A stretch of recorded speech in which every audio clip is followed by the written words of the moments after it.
AFRM is down 12.8%, but not out. The company disclosed weaker fourth quarter guidance. However, one analyst believes the company has various lanes of growth and will boost the share price even higher.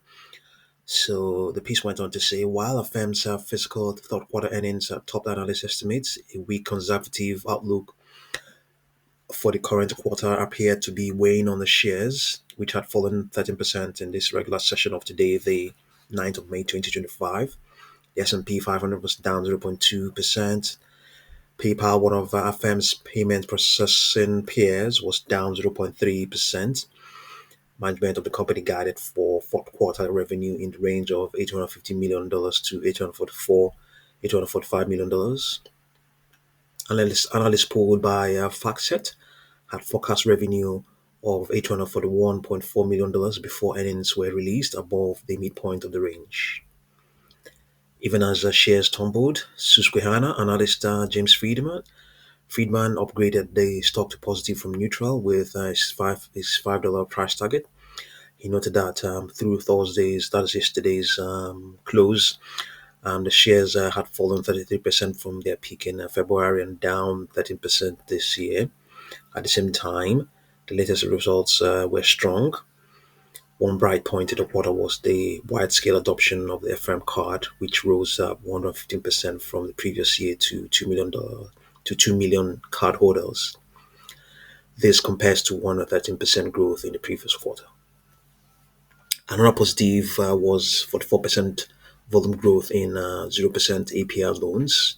This came after our firm said it would temporarily subsidize some 0% APR to show merchants how they could increase their sales. So there might be something there that he is saying, but it's getting longer and longer.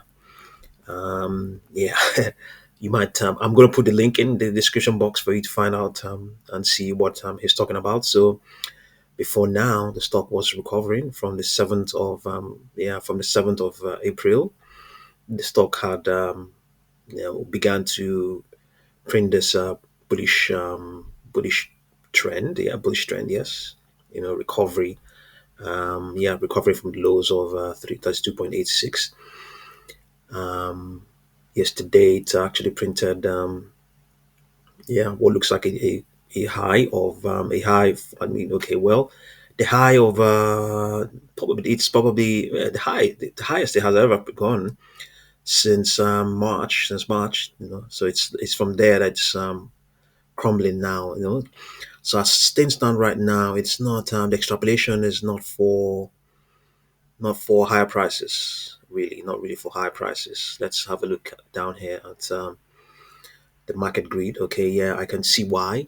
Here it's just right on its price channel, which is an indication that maybe weakness may continue to play out here. Yeah.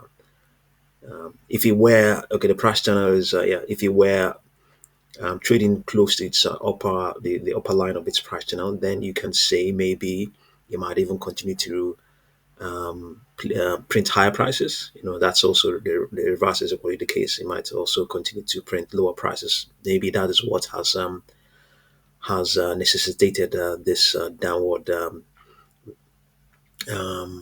extrapolation.